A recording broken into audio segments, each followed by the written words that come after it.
20-тигровая панель. То, что важно в этой машине, это парктроники. Вы можете посмотреть, сколько стоит такая машина. 3133 евро. Это вот с бензином, еще раз, да, и со всеми там амортизациями. Страховки, ремонты, обслуживание. Ты садишься в Toyota Corolla там, и, ну, и тебе грустно становится на душе. 20% от стоимости автомобиля в год ушло, по сути, на его обслуживание.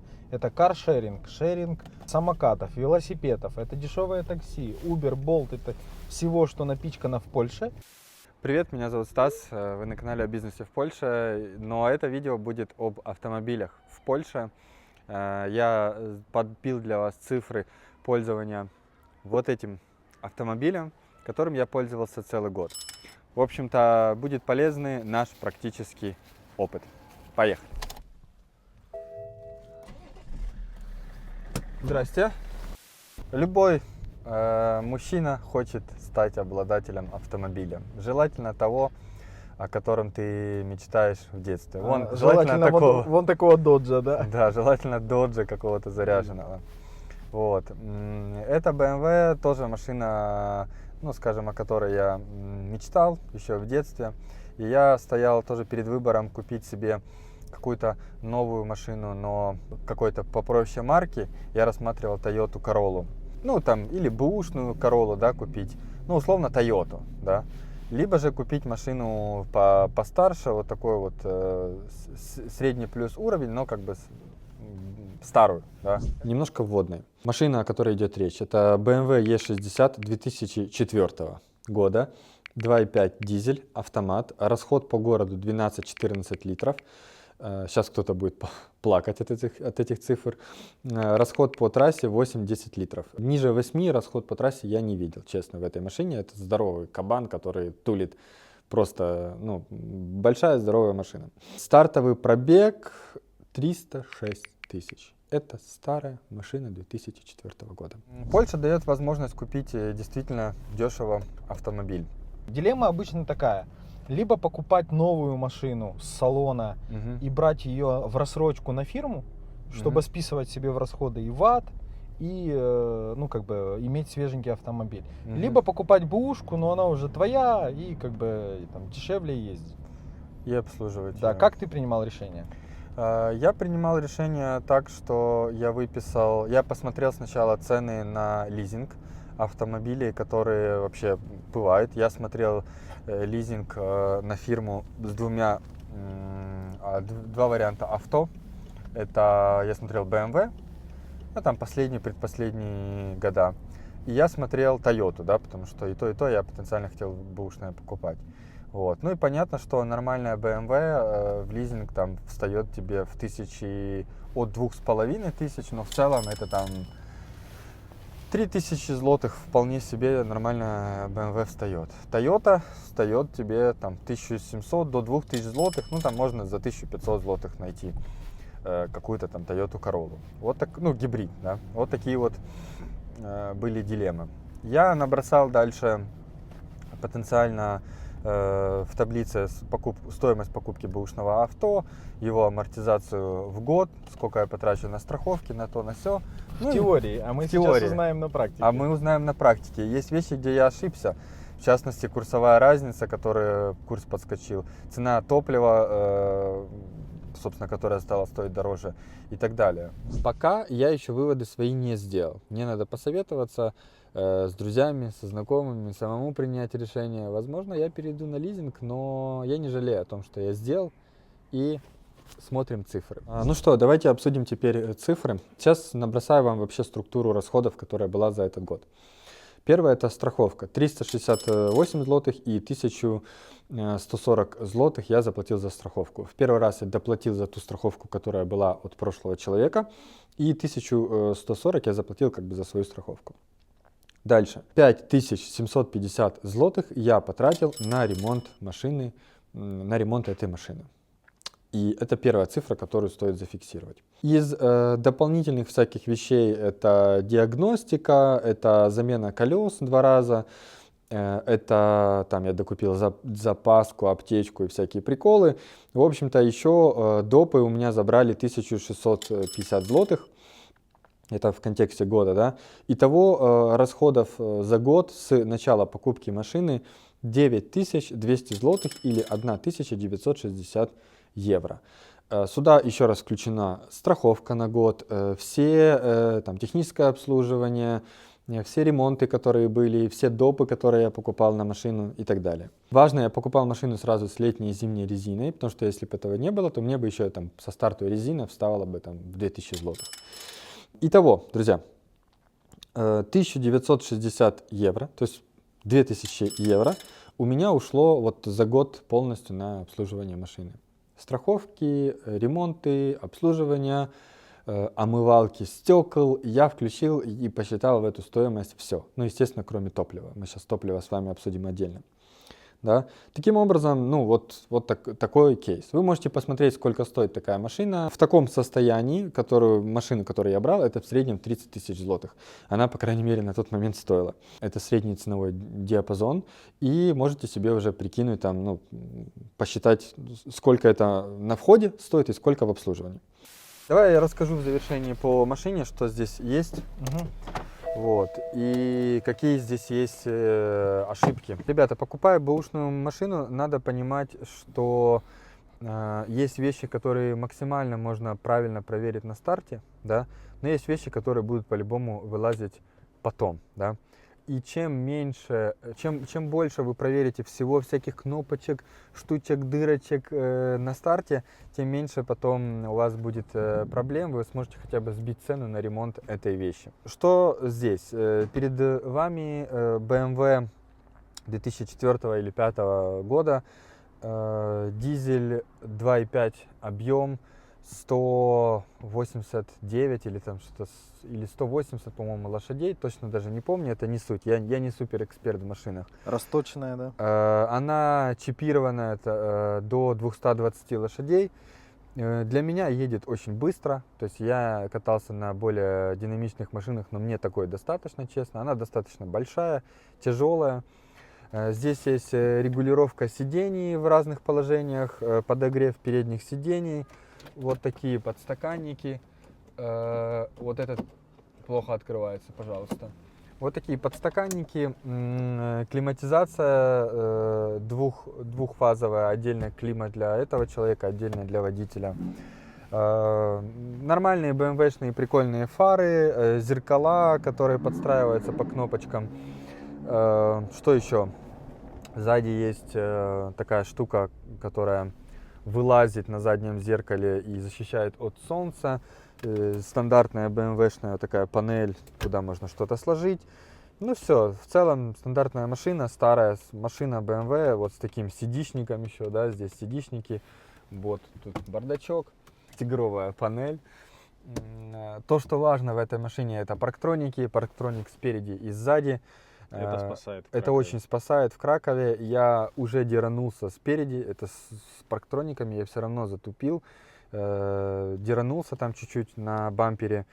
Ну, в общем-то и все. Это практически самая крутая комплектация, которая может быть в этом формате, в этом кузове, в этом модели автомобиля BMW E60.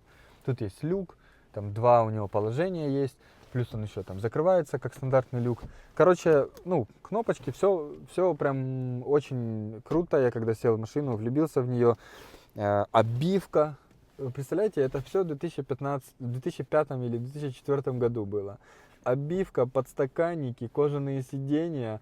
Сзади сними этот прикольдес. Тут все разлаживается. И там свои подстаканники. Свои подстаканники. Вот кнопочка.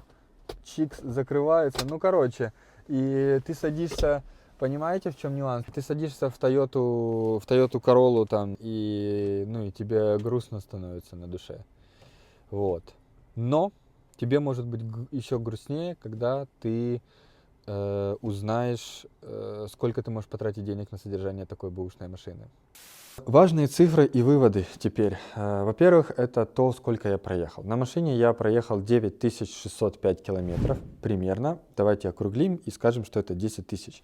10 тысяч это достаточно мало. Это с тем, что я планировал еще меньше проехать. По факту я ездил с офиса домой, с дома в офис. Второе, куда я ездил? Ну, собственно, в основном по городу. Я ездил один раз за этот год в небольшое турне на 1500 километров примерно, там 5 стран Европы.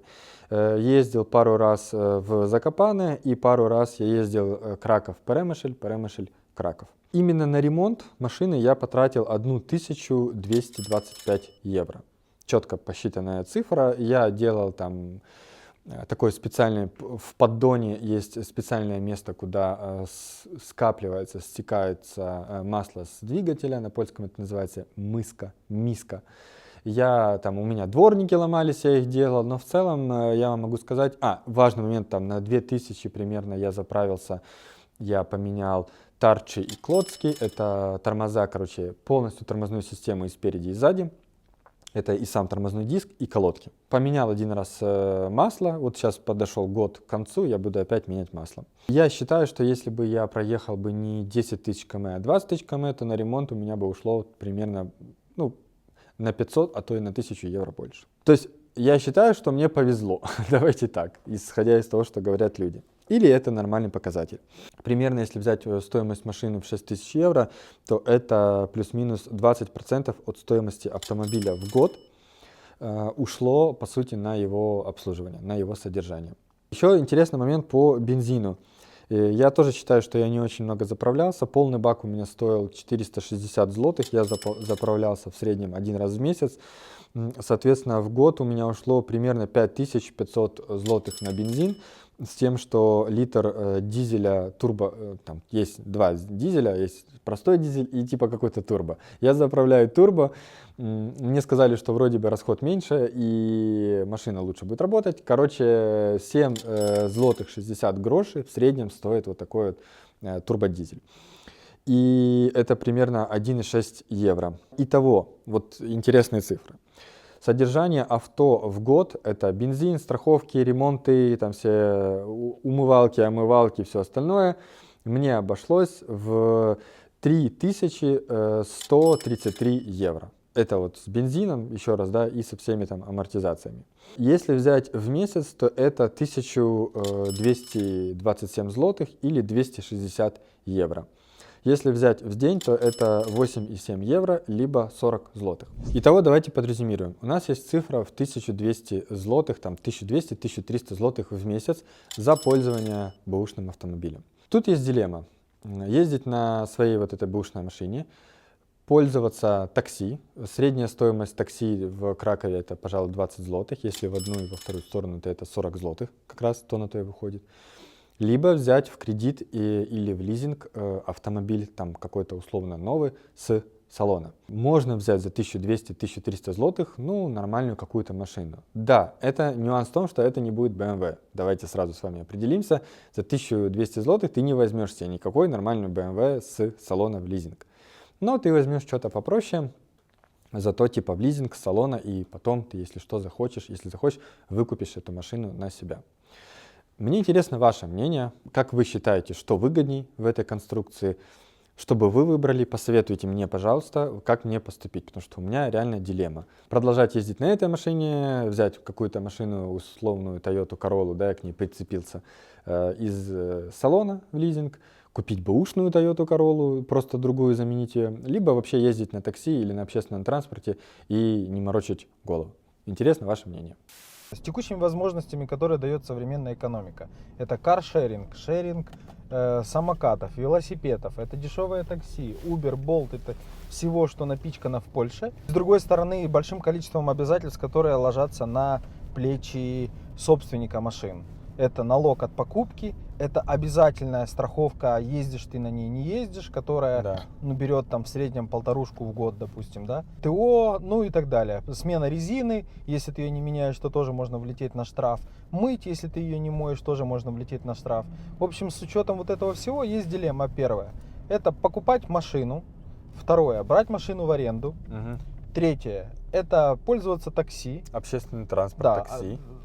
Допустим, такси, да, мы же рассматриваем как бы уровень какой-то жизни. Да. При всех этих вариантах я выбрал именно свою машину, потому что мне хотелось, это была первая машина, мне хотелось как-то кайфануть, получить удовольствие от владения машиной, знаете, сам факт. и мне хотелось быть, ну, прям максимально мобильным, чтобы я прям в своей машине бросал свои вещи. Это был как второй такой дом. И я знаю, что, допустим, в Варшаве это, в принципе, тоже еще более актуально. Ты реально можешь там закинуть какие-то вещи, ты передвигаешься из локации в локацию. И, скорее всего, в Варшаве выгоднее пользоваться такси и каршерингом.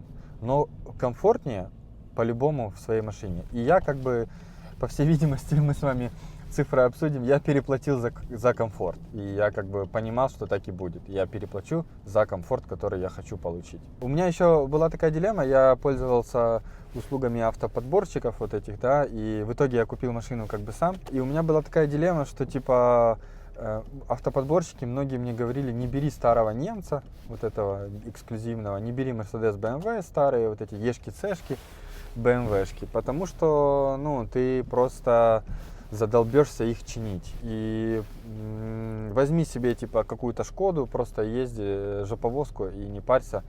Как бы если у тебя уже будет нормальная котлета, да, там 1150-200 злотых, купи себе сразу там хорошую какую-то машину, я не знаю, вон BMW, да, сними, видно ее, вон X5, это, по-моему, да, или это вообще X7. Давай подъедем, посмотрим. Давай подъедем. С новым значком. Да, с новым значком. То типа вот когда у тебя будет столько денег, то покупай себе нормальную машину. А до этого катайся на Шкоде. Ну вот я решил их не послушать и купить эту машину. Возникает вопрос, что по итогу лучше сделать, да? И этот вопрос я себе сейчас ставлю.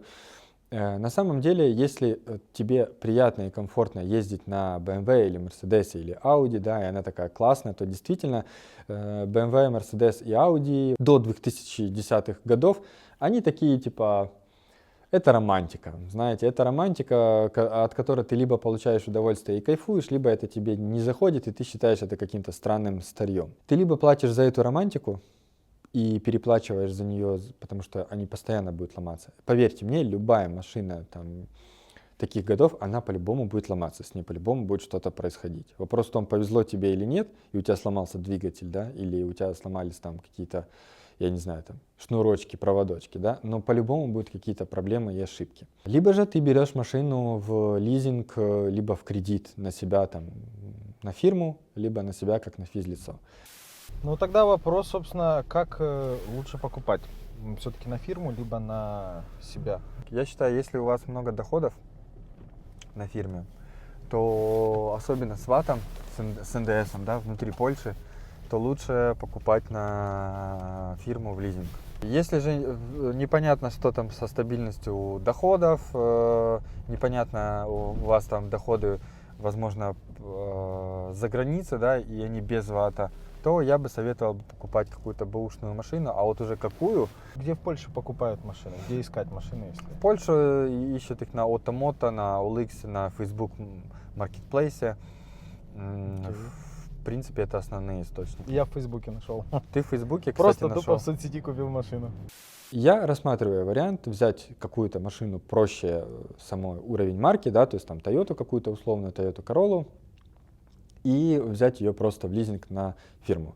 Лизинг Toyota Corolla будет стоить 1500 злотых, но туда будет включена уже страховка, замена автомобиля, его техническое обслуживание, короче, все приколы, которые могут быть. Поэтому я реально такой кейс рассматриваю. Я, скажем так, не буду ездить на BMW, на котором я уже поездил и кайфанул, да, но зато я буду ездить на машине, которую я буду по чуть-чуть себе выплачивать, потом, если что, ее куплю, там, со своей же фирмы выкуплю ее, либо же просто она останется на балансе, будем там ездить, пользоваться служебным автомобилем. А может и нет. А может я просто продам эту старую BMW и куплю себе более новую BMW каких-нибудь 2015 годов и буду тоже ездить и кайфовать. Мне интересно узнать ваше мнение, что вы думаете на тему BMW, это самое важное. BMW или Mercedes, во-первых, да, давайте определимся с вами. Во-вторых, были ли вам полезны эти цифры? Для меня самое полезное это то, что я понял, я посчитал все расходы за год, и я понял, что бэушный вот такой вот автомобиль премиум класса, немец, будет обходиться вам примерно в 20% от его стоимости в год. Вы купили машину за 10 тысяч евро, вот 2000 евро она вам за год по-любому вы вбухаете в какие-то ремонты, расходники и все остальное. Это без каких-то серьезных ситуаций, что у вас там застучал двигатель, задергалась коробка и все остальное. Да, если ломается что-то более серьезное, то можно и 50%, и 70% от авто заплатить. Вот. Это такой риск. Но иногда риск оправдан, если ты реально хочешь машину классную, ты хочешь от нее кайфовать, но у тебя нет там 100 тысяч или 200 тысяч злотых, чтобы купить нормальную машину с салона. При этом у меня есть кейсы, когда люди покупают последнюю BMW X5 в предыдущем кузове 2020 года, и у них тупо ломается двигатель, чтобы вы понимали. Тупо ломается движок на 60 тысячах пробега. Не знаю, как правильно, пишите ваше мнение, надеюсь, это было для вас полезным. Вообще скажите, нравится ли вам такой формат, да, где мы разбираем какие-то ситуации и проблемы из нашей, там, скажем, личной жизни. Спасибо за просмотр этого видео. Если оно вам понравилось, поставьте лайки и подпишитесь на канал. Я хочу, чтобы вы сэкономили как можно больше денег, да, поэтому делайте свои выводы и покупайте BMW.